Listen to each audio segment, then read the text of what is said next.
How do you think about yourself as a person?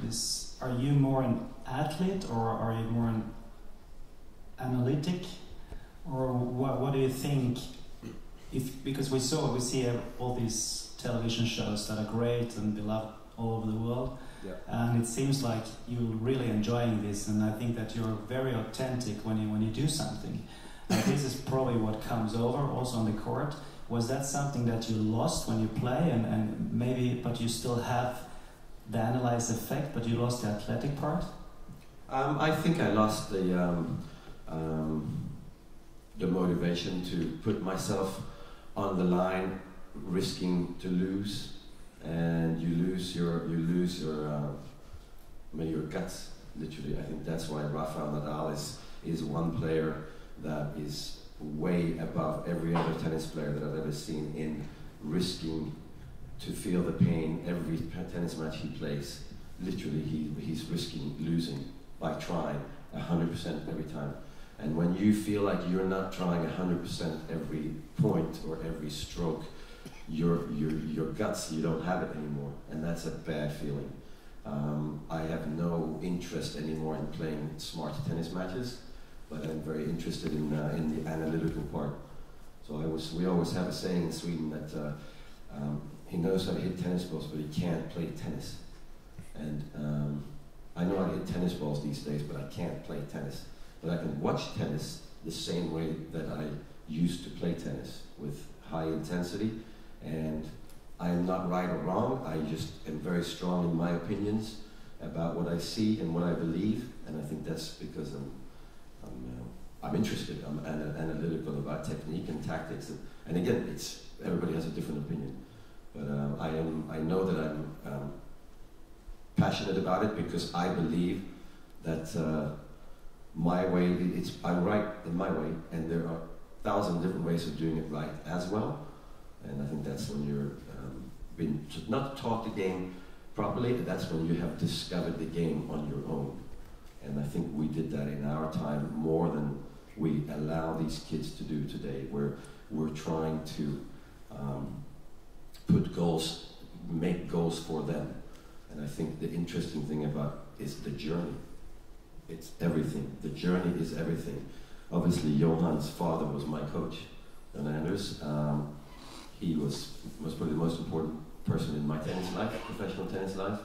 I ran into Bob, that was part of the journey. Suddenly I got to practice with Jose Luis Clerc, Adriano Pennata. Every step was the important part. And you realize afterwards, winning was not the important part. It was the journey. Obviously it's more fun to win than lose. But it's not, you don't miss winning. You miss the journey you were on as a professional athlete, searching for just going ahead, just searching for new adventures.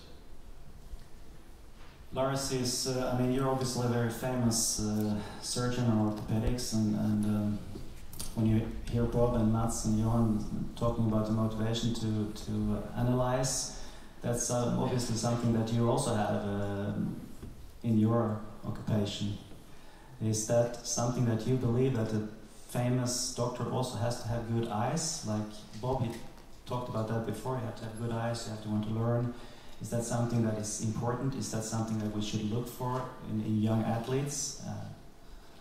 Yes, from a medical point of view, I think you have to have the skills, of course, but also the motivation. But you also have to be a special type of person. I was a swimmer myself. I was in the national team with my height. It's very unusual.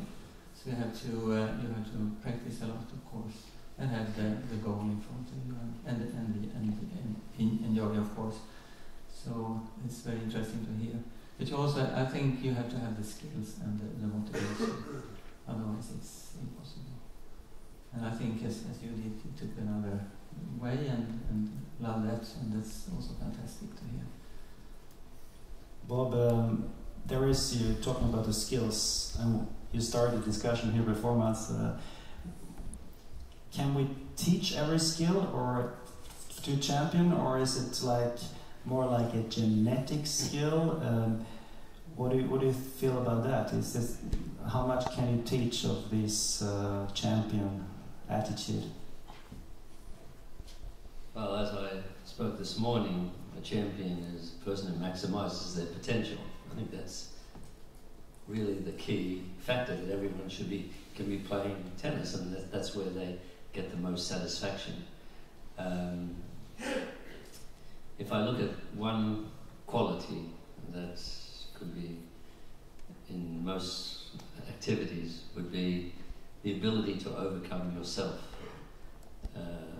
Because whether it's in learning something, whether it's competing, whether it's whatever kind of challenge, it's allowing oneself or finding the way to do that.